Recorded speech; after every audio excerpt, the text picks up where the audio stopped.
Quick disclaimer, we're back in Greek myths, so all the usual Greek myth disclaimers apply. Please check out the post on mythpodcast.com for more info. This week on Myths and Legends, we'll learn why you shouldn't build a house with sacred timbers, how to make your baby grow into a big, strong adult in about 30 seconds, and the brutal origin of breath mints. The creature this week is why you shouldn't approach that spiky, swaying plant that looks like a bunch of angry, arguing snakes.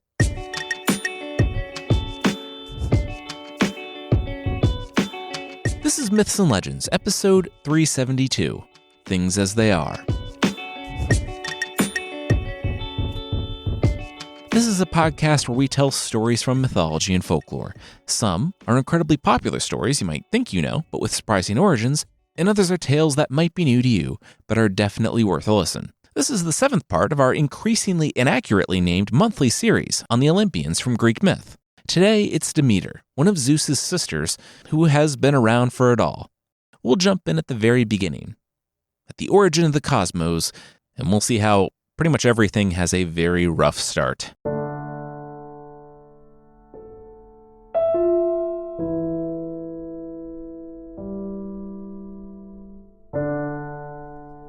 Any birth is challenging. Some can be borderline traumatic. Some are traumatic. I've received some emails over the years regarding my treatment of the baby Olympians, with some people saying, hey, talking babies are a fun take on the myths. Some people saying that the Olympians were never babies. How dare you have fun and interpret newborns as being newborns? And a rare few being threatening, with people telling me I better be careful because the gods will not be mocked and they will have their revenge. Yes, really. Regardless, I think we can all agree that, in the stories of the Olympians, whether or not they're little 8-pound, 6-ounce newborn infants with bald heads and chubby hands, or full-grown with long heads of hair and full beards for the guys, they're sentient. And that would be horrifying. I can imagine Demeter arriving in this world to her mother weeping, but not for the reasons that a new mother might weep, but because, while the first thing Demeter saw was her mother, the second thing she saw was her father, holding a knife and fork and wearing a bib tucked into his tunic. As you no doubt know, but we'll run through it for the new people, there were a few generations of gods in Greek myth. The first were the sort of primordial gods, Gaia, the earth, and her son/husband, Uranus, the sky. Uranus, fearing his children would overthrow him, pushed them right back in when they started to come out. This did not end well for, Uranus at least, when he was castrated, and the children were born anyway. Those children were Cronus and Rhea and the other Titans, and Cronus learned from his dad's mistake. But he didn't learn that much. He allowed his children to be born, only to eat them. So the fully sentient Demeter was transferred almost directly from her mother's womb to her father's stomach. Demeter was child number 2, which meant that she didn't even have the luxury of having dad's stomach all to herself, and there would be 3 more occupants before, years later, Zeus would get dad to throw up all the babies. Now not babies, but deities that had grown to adulthood in their father's abdomen. I tried to think up an analogy like, imagine being stuck with your siblings in the back seat of the car, but the car is a sticky, airless bag, and you have absolutely no room, and you're trapped there for decades. Basically, we don't have the words to describe the horror. I often, but rightfully, I might add, judge the Olympians for their horrible actions. But given that their formative years were back-to-back trauma, descending into a suffocating void of nightmare fuel, it kind of helps me understand them slightly better. Surfing out on a wave of dad's vomit, prompted by their revolutionary youngest brother, Zeus, Demeter was glad the nightmare was finally over. And now that she was out of her dad's stomach, he and his friends were actively trying to murder her. Out of the frying pan and directly into the fire, or out of your dad's stomach and into the cosmos-spanning war, as the far more popular saying goes, Demeter did something. Presumably. One source says she looked after Oceanus and his wife/sister, Tethys. They were both Titans, and their particular role during the Titanomachy, the big 10-year war between the Olympians and their parents, the Titans, seemed to be one of neutrality. Still, Zeus had to be sure, so he posted a chaperone, his older sister Demeter. Oceanus is, of course, the giant river that encircles the world. And if you're thinking that, hey, That's a really wordy way to say ocean. Well, that puts us right back at his name and the etymology of the word ocean. Together, he and Tethys produced the Oceanids, as well as lakes, children of Oceanus cut off from their parents. But they would sit the war out. Watched by Demeter, the sister of the revolutionary leader.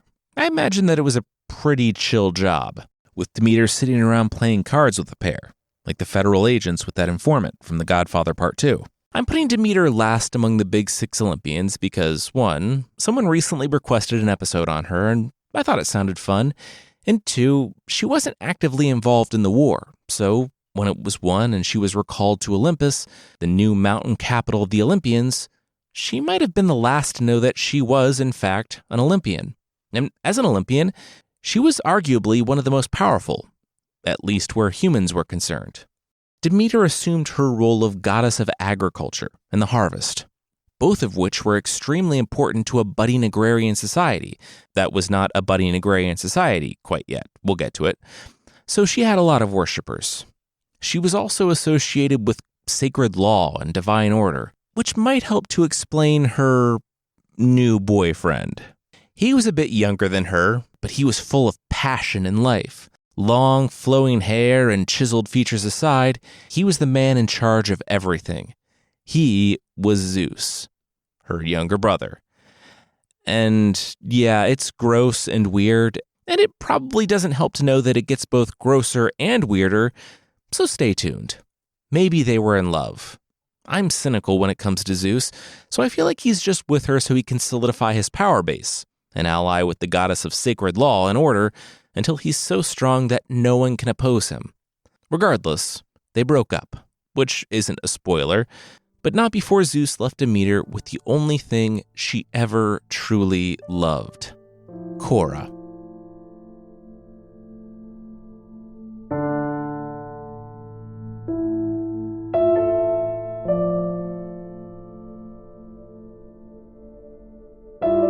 Persephone's name was originally Cora. She's a great girl, I love her. Thanks for coming here today. Demeter rose in her grove. She was in the guise of one of her own priestesses, at a grove her Pelasgian worshippers had planted for her at Dotium. Everyone adored the kind-hearted priestess, who seemed like a medium from the Olympians themselves, with the stories that she somehow knew. When the grove was empty, Demeter took a deep breath and almost let the illusion fall when she heard someone behind her. Ah, more worshippers. Not so much, Erysichthon said. Axe aloft, he pointed to the sacred trees. Take 'em all. Nisipe, Demeter's priestess form, stepped in between the son of a king and the trees right as he was about to swing his axe. Her soft voice floated among the trees. This was a place of peace. What would happen when Demeter found what they did? The princeling laughed. Demeter, what would she do? Give him too much wheat? What were even her powers? Nisipe still wouldn't be deterred. She said she couldn't stand by and allow the grove to be chopped down. Nisipe felt the axe blade on her own throat. Oh yeah? And what was she gonna do? Demeter's shoulders slumped, and she sighed. Take 'em all, Erysichthon cried. I'm going for a dangerous sacrilege vibe for our new banquet hall. And forbidden timbers are perfect. To Demeter, the months it took to build the new hall might as well have been hours, seeing as the immortal Olympians don't really experience time like the rest of us. Erysichthon sat in his banquet hall. It had been finished for a few weeks now, but in that time, the young prince hadn't stopped eating. His parents rushed more food into him because, surprise, the guy who threatened to behead a defenseless priestess for trying to get him to not cut down the sacred timbers, he was a little sadistic. He threatened violence anytime anyone tried to stop his food from coming. He was just so hungry. Somehow, despite his appetite, he was still growing thinner and thinner, just like his parents' finances. One of the richest families in the kingdom, they were now teetering on the edge of poverty. Demeter smirked. Gathering food was legitimately important, sure, but doubly so if your sociopath son never stopped eating. Demeter thought they maybe had 3 weeks of solvency left. She was off by about 2.5 weeks. Sometimes she was so effective that she even surprised herself. When she last saw Erikson, he was little more than a walking skeleton, picking a half-eaten piece of rotten fruit out of donkey urine on the street, hesitating for only a moment before his intense hunger overruled his revulsion. He chewed the already soggy apple and rooted around the refuse pit, looking for more.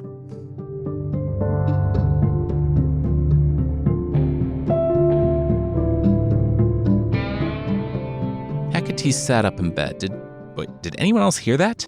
The Hecate behind her and the Hecate to her right said, yeah, they were just wondering that exact same thing. Real quickly, Hecate, the goddess associated with crossroads, night, magic, witchcraft, protection from witchcraft, the moon, drugs, graves, and ghosts, is triple-bodied, meaning that it was apparently impossible to sneak up on her because she was fused at the shoulders and back with two other versions of herself. The triple Hecate is a later version, but it's fun, so we'll do it here. She emerged, squinting in the sunlight, and 6 ears working in all directions, yeah, there was a cry on the wind. At first it sounded like an animal, something hurt, wounded. But no, it was a person. Someone needed help. She squinted up to the sky, to the man pulling the sun with his cart. Helios. She flew. Helios was flustered and bowed. Hecate, what was she doing? She slept during the day, right? Goddess of the night as she was. That's why they never saw each other. That's why she was unexpected. Hecate greeted Helios, the son of the Titans Hyperion and Thea, and the god who pulled the sun across the sky, and asked if he heard that. What was going on? You don't really want to know what's going on, right? Helios asked. Hecate informed him that no, she really did. That's why she asked. He said no, she didn't. His job made it necessary to be within earshot. They thought she would be sleeping. She should just go back to sleep. She said she wouldn't be cowed, and now she wasn't asking. Tell her who that was. The cries were still ringing out, though they were growing weaker, getting farther and farther away, almost muffled. Helios looked left and right. Okay, it was Zeus. He was giving his daughter Cora, aka Persephone, away in marriage. At least that's what Helios heard. It kind of doesn't sound like she wants to go, Hecate observed. Helios laughed. Yeah, you think? No, but it was horrifying. He was ordered, though, to just keep on going, to not stop, and to not tell anyone what he heard. He didn't hear nothing, and if she didn't want to draw the ire of the Olympians, neither did she. Hecate knew. She knew the best thing for her was to just walk away, that she never heard anything. But she knew Cora, or Persephone, and she knew Demeter. That poor young woman's mother would spend the rest of her life, her infinite life, wondering what happened to her daughter. And Persephone would spend the rest of her equally immortal life in whatever horror was happening right now. It was what Hecate would want for her daughter, for herself. So, risking the rage of the gods, Hecate went to find Demeter.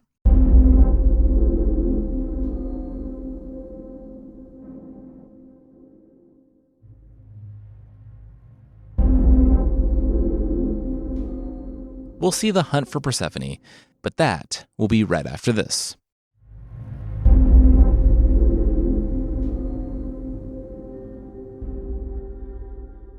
Persephone never showed. She was supposed to return to her mother after going out in the fields, picking flowers with her friends, and she never showed. It had been 9 days. Something had gone horribly, horribly wrong. Demeter was known for her kind, mild demeanor. She hadn't been warped like her siblings. She hadn't let the horrible things that happened to her define her. She was the perennial sunshine in everyone's life. The warm spring day that never left the world. That was before Persephone left. That changed her. She spent 9 days wandering the earth, crying out for Persephone. The ones she talked to didn't know anything, and those who knew anything weren't talking, except Hecate. But They were ships in the night, and even though the goddess of witchcraft wanted to help, she was always where Demeter had been, never where she was. Demeter didn't know how she ended up in the house of King Celeus, in Eleusis, but 11 days after Persephone went missing, and one day after a horrifying encounter with her brother, Poseidon, when they were both in the form of a horse, she found herself sipping barley water around a fire. She was sitting by the fire with the workers, and admittedly, she was something of a downer. I mean, it had been a pretty terrible fortnight, so that could be one reason for it. But Babo, the middle-aged woman, saw her crying by the fire. She knelt down. Aw, was the traveler having a hard time? She had just the remedy for that. Demeter, almost letting her disguise slip, said, "Remedy. Did this mortal dare to..." Well, she started to say, but found herself looking directly at a butt. Babo's butt. Demeter cracked a smile. "Always works," Babo said, turning around. "No ifs, ands, or yes, buts about it." Demeter tried to stifle another laugh, but she couldn't. "I told you," Babo said to one of the servants who paid up. "It's called anasyrma," she said. "The raising of a skirt or kilt to show what's underneath, front or back." She lowered her skirt to Demeter, just cracking up. Babo explained that it was mostly used as a lewd joke and should be seen as different from indecent exposure. This was supernatural. According to Pliny, a woman could stop hailstorms and lightning. A naked woman walking through a field can cause caterpillars, worms, and insects of all types to fall off the plants, or she can lull the sea if she's by an ocean. Now, though, it made a goddess smile for the first time in far too long. Babo invited Demeter inside, where Demeter learned that the strange, mooning servant wasn't a servant at all, but the queen herself. Babo told Demeter that she wanted to help the woman. Full disclosure, there is no one version of this particular story. In some, Babo is an old nurse. In others, she's the mother of a future prince, which would imply that she's the queen. Some have her making Demeter laugh with, yes, her butt. Others have that being an enslaved woman named Iam. And in others, Iam is the sickly princess who just made a joke. Basically, I'm streamlining it, but know that it's way more complicated than I'm making it by just giving the queen the nickname Babo when she wants to hang out with the servants and show her butt to strangers to cheer them up, and also maybe stop hailstorms. Anyway, Babo said that humor was the only thing that gave her comfort. Her son, Triptolemus, was sick. Demeter looked to the ground. She said that her own daughter had been taken. That's why she was forlorn, to the point that only butts could make her feel better. She thanked Babo for that. Demeter actually had a whole backstory and fake name, because she was not traveling like a goddess. She, too, looked like a woman of middle age, and she gave the name Doso.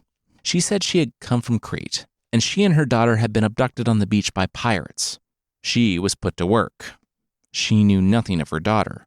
Doso had been sold and sold again until she could manage to slip away on mainland Greece. But she feared she would never see her girl again. Her daughter, Cora's trail had gone cold, and she liked Babo's wacky energy. Would it be okay if she stayed here to help? Babo said she would love to take the woman on, but they already had a full house. What could Demeter do? Demeter would have responded, but she had a sharp pain in her lower abdomen. Wait. Oh, no way. Babo shook her head. What? At that moment, a baby dropped out from under her skirt. Both of them were perplexed, looking at the infant on the floor, before Demeter scooped the girl up and Babo rushed for some shears to cut the umbilical cord. Demeter's face soured when she realized who the father of the child was. Poseidon. The baby was cleaned and swaddled, and Demeter, holding the cooing immortal next to her, said, were they looking for a wet nurse?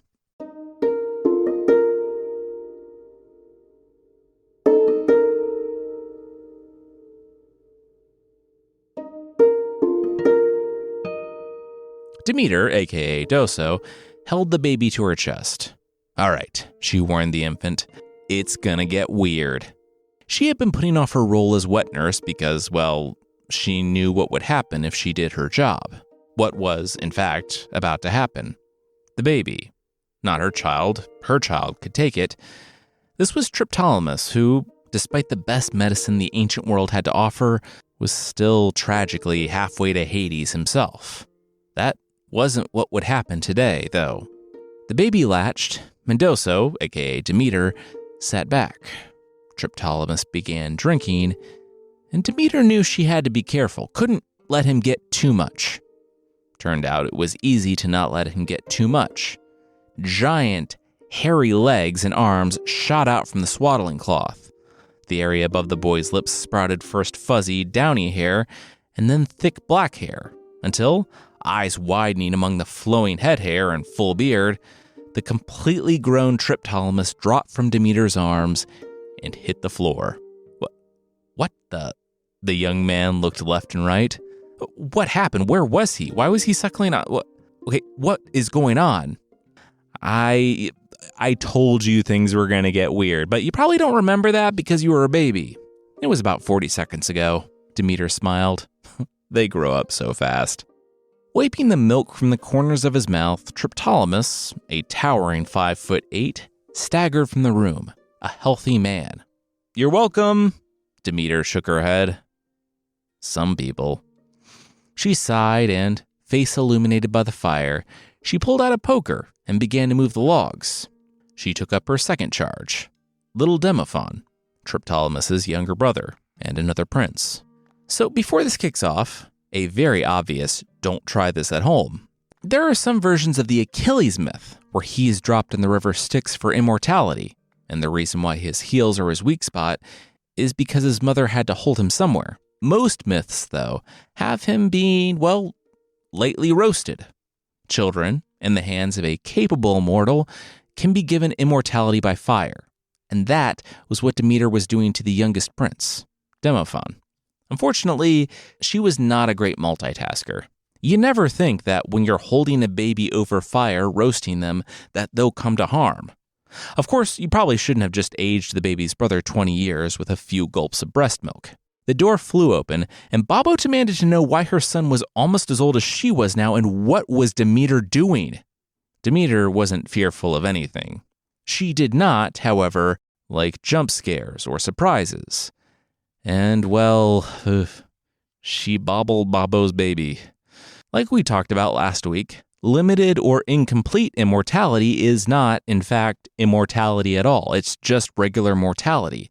And not even the quick-thinking immortal could snatch little Demephon before he hit the flames. The spell was broken, and the child was ash.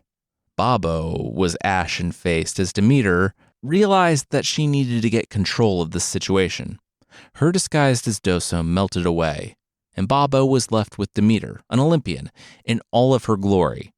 Demeter commanded her to back away. How dare she question the will of the gods? And also slightly spooked Demeter when she's holding a baby over a fire, despite that being a pretty natural reaction to someone holding a baby over a fire. Demeter shouted some things about her blessing Celeus and the queen's other children before running from the room in a flash of light. As she ran off into the darkness of the hills at night, the same feeling she felt when she started her journey, when she arrived in this kingdom, resurfaced. She could run, but she couldn't outpace them. Like the child she had tried to help, her daughter was gone. Unlike the child, she still had no idea what happened to Persephone, and no family that she found would ever replace Persephone, even the actual child she had, which just disappears from the story at this point. Now, again, Demeter was alone.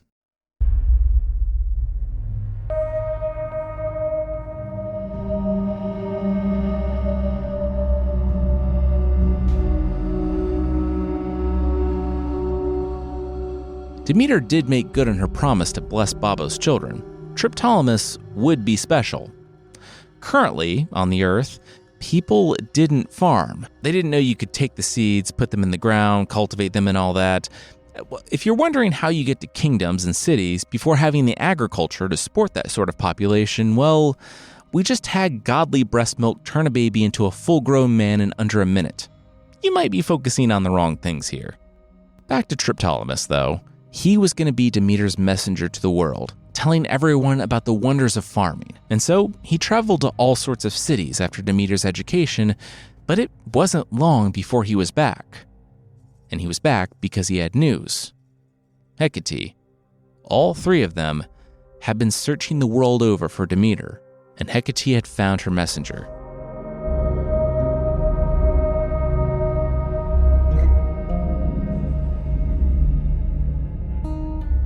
We'll see where she's been, even though you probably already know, but that will be right after this.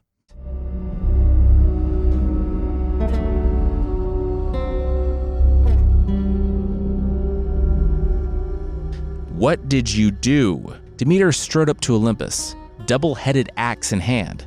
Helios had known the identity of the kidnapper, and he was finally persuaded to do the right thing. I mean, witchcraft and an axe did most of the heavy lifting in persuading him, so don't give him too much credit.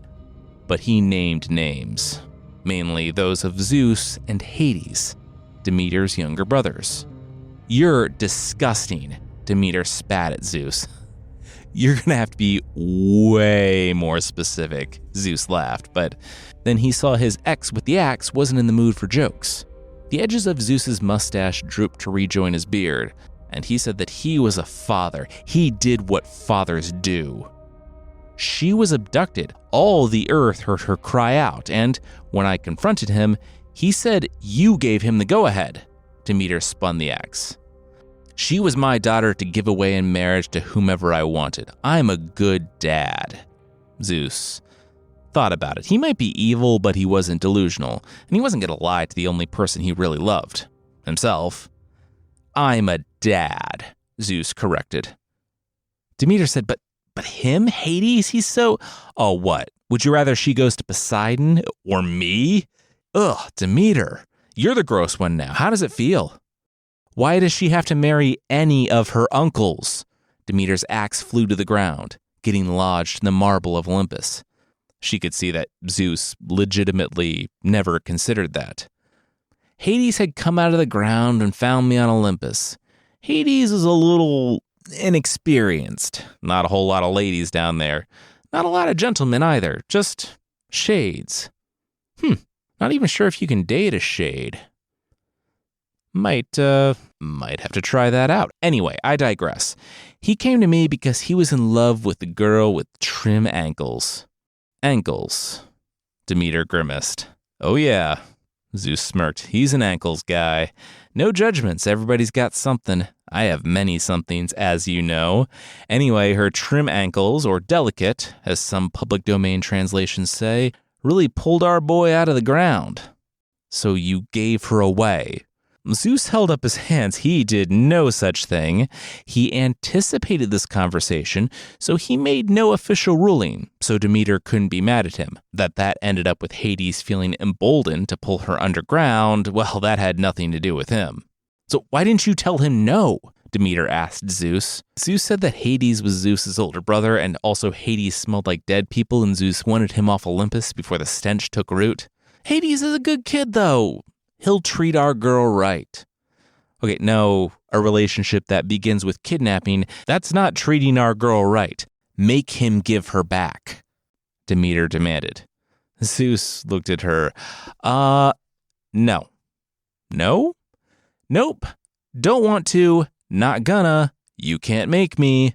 No. Zeus decided to lay out all the arguments in a toddler's inventory, with the key difference being that, while he may technically be in the form of a man, this toddler could strike things down with lightning bolts, so everyone had to do what he said. Demeter picked her axe up from the marble and slung it over her shoulder. This wouldn't be the last he heard from her. Zeus shouted back and said that made sense. They were literally immortal, and co-workers and siblings and exes who had a kid together. They were bound to run into each other eventually. Bye. Zeus laughed. Whatever. His sister/ex-wife was mad at him. Wasn't the end of the world.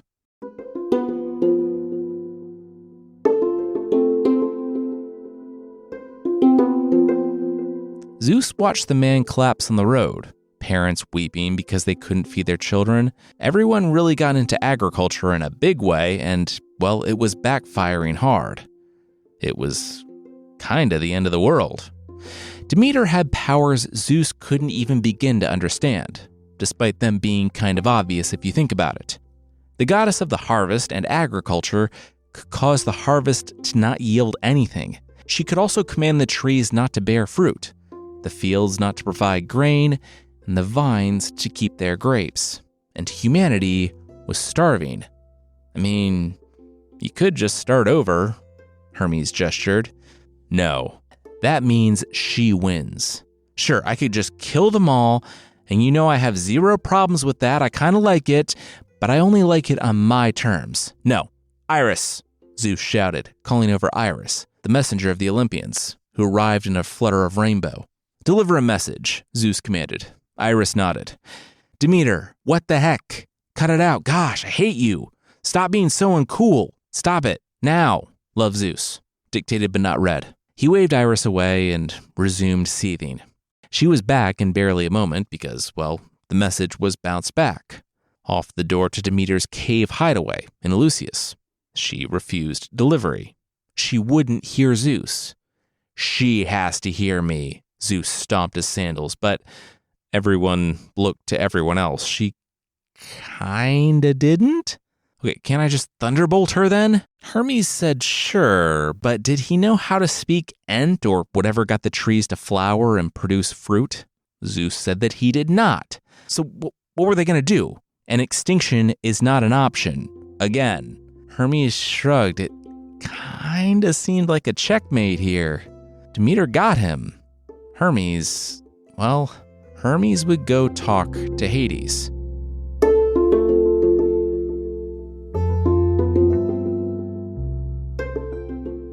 Hey, nerd, your girl's gotta go. Hermes barged through Hades' door. Hades said he knew it. The uptick. His minions were working around the clock trying to keep up with the surge. He knew that this was a bad idea, that it was unjust. He knew he shouldn't have gone up there to be like Zeus and abduct a wife. Oh yeah, great lesson to learn. If you're a wuss. Hermes didn't actually believe that. It was just fun pushing Hades around. Maybe you don't kidnap the daughter of the woman who can starve the earth. You gotta give her back, though, and apologize. Well, as long as she didn't eat anything. She didn't eat anything, right? Hades said no, of course not. Now, unrelated, he was just gonna go talk to one of his gardeners who apparently had some urgent news for him when he heard that sentence. Like he said, probably unrelated to Persephone eating anything in the underworld. Nothing to worry about. Go ahead and take her on your fancy chariot.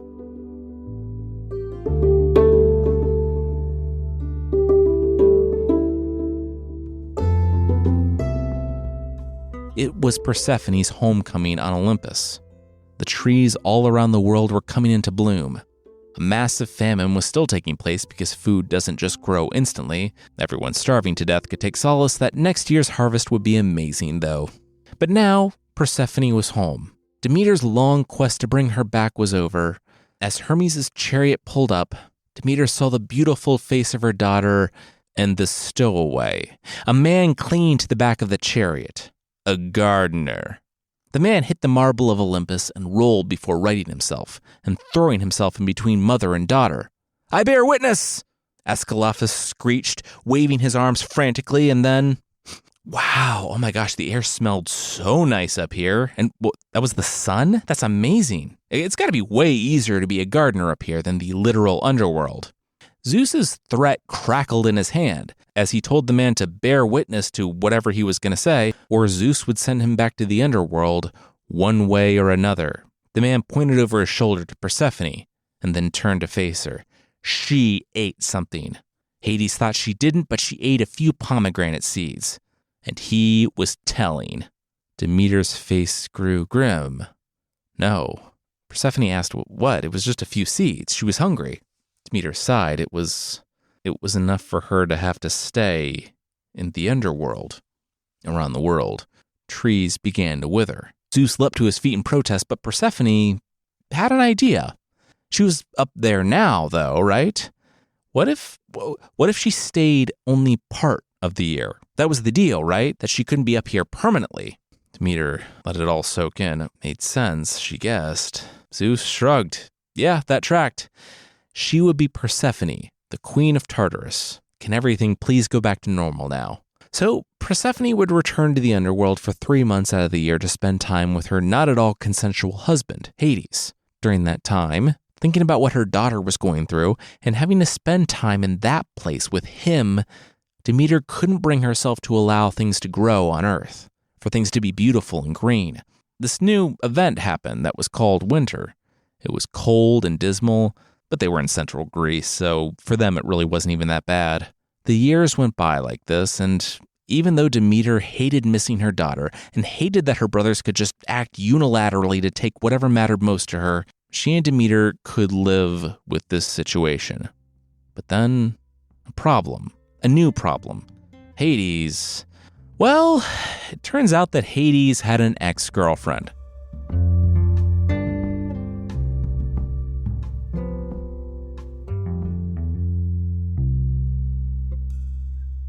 "Who are you texting?" Demeter asked. The beautiful naiad, the nymph, dangled her feet in the Cocytus River. Minth, the nymph, looked up from her phone. Sorry, what did the old lady say? Demeter smirked. The nymph was right. Demeter was old. She was old enough to know how the world worked. There was no perfect, ideal life. Only the one you had. Disappointment was endemic. People let you down. Happiness and sorrow moves in a cycle. Death gives way to rebirth like the winter gives way to spring. Ugh, I hate winter. The young woman still wasn't looking up from her phone. Demeter sighed. Yeah, so did she. More than anyone would ever know. But you find people you love and you hold on to them. You do anything for them. The nymph looked up. Sorry, she wasn't listening. Could the old lady start from the beginning, but somewhere else, somewhere not here? Thanks. You think he loves you? Demeter asked. The nymph narrowed her eyes. What did this strange old woman know about who the nymph was texting? He's married, Demeter said, walking closer to Minthe. Minthe smiled. Yeah, she's gone like 9 months out of the year. It gets cold and lonely down there. You've been talking about how he's going to leave her for you, Demeter grimaced. How you're more beautiful. That's not gonna happen, because you are not going to leave this riverbank. The young woman's eyes widened, but Demeter's foot found her ankle with a crunch. Minthe screamed out, but there was no one around to hear her. Demeter picked up a stick, a club. Minthe asked why. Hades was the one who was cheating. Why punish her? Demeter nodded. Yeah. She had wanted to hold Hades to account. Tried to, but she couldn't. All she wanted was her daughter's happiness. And while she couldn't keep Hades' eyes from wandering, she could remove the temptation. If her daughter had to go to the underworld 3 months out of the year, she wouldn't sit embarrassed as Hades took up with another queen. Demeter said she was sorry it had come to this. If it was any consolation, she would have much preferred Minthe to be with Hades than her daughter. It's really not, Minthe cried out, before catching a club to the head. She fought more than Demeter thought she would, but Demeter made good on her promise and ground the nymph into the dirt. She trampled Minthe with her feet. The daughter of Rhea and Cronus, the mother of Persephone, and the sister of Zeus, left Minthe where she lay, but not before seeing that she had an unread message from Hades. Oops, guess she was going to ghost him. Demeter looked back to the body of Minthe and saw a small, weak herb growing from it. Demeter plucked it and rubbed it between her fingers.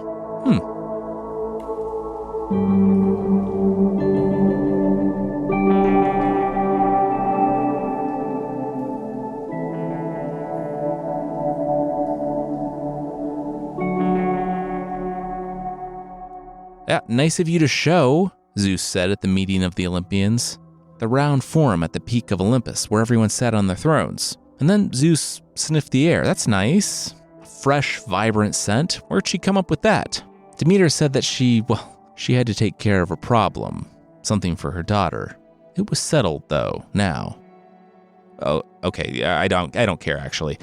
We have a lot of problems, Zeus said, both with the humans and us. Trojan War, why are you guys taking part in it?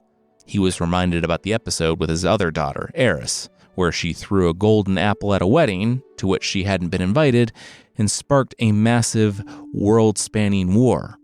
He went down the list as to who was supporting who, and then came to his older sister. "All right, what about you, Demeter?" Zeus asked her. Demeter said war, peace, life, death. It all came and went. The earth, the seasons didn't care for humans.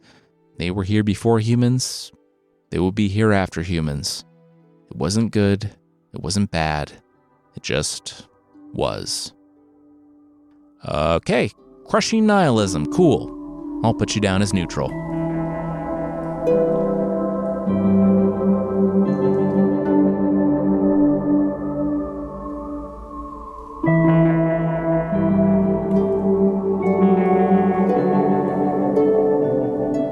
There is more to Demeter's story, but this feels like a good place to end it.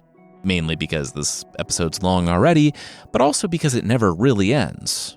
I like Demeter's somewhat depressing arc of going from a peaceful outsider to the system that her siblings operate in, to so opposed to it that she would put humanity in jeopardy, to finally, because she wants to look after her daughter, in the only way she now can, violently reinforcing the status quo. And that is the origin of Mint, in case you were wondering, though it does vary between who was the one who crushed Minthe, Demeter or Persephone. Next week, it's something of a spiritual prequel to The Little Mermaid, with the bizarre and violent love story that inspired the creation of the famous cryptid. If you'd like to support the show, there's still a membership thing on the site. For less than the price of a mullet headband, a headband that will give you a mullet, you can get extra episodes and ad-free versions of the show that won't make you weirdly trendy in 2023. I don't get it, but I guess the mullets are making a comeback. Anyway, check out mythpodcast.com/membership for more info on the membership.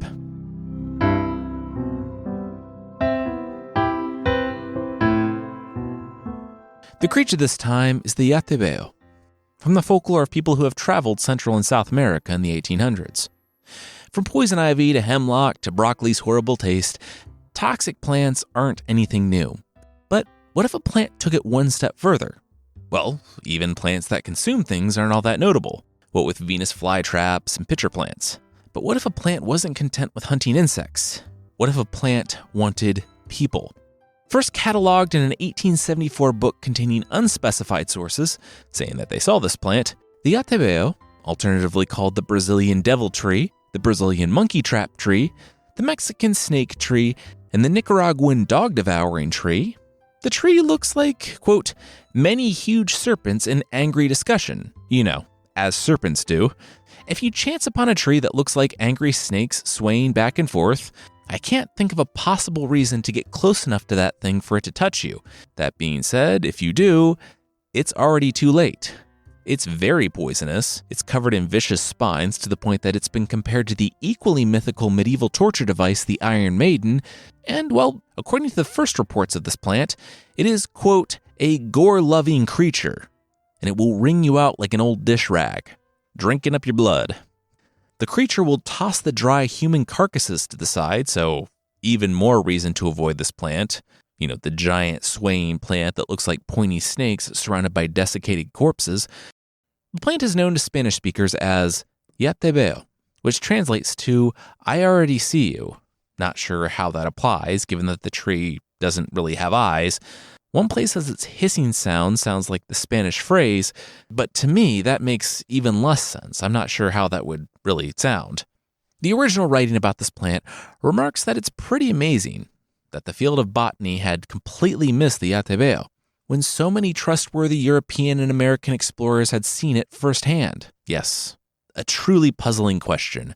I wonder what the answer could be.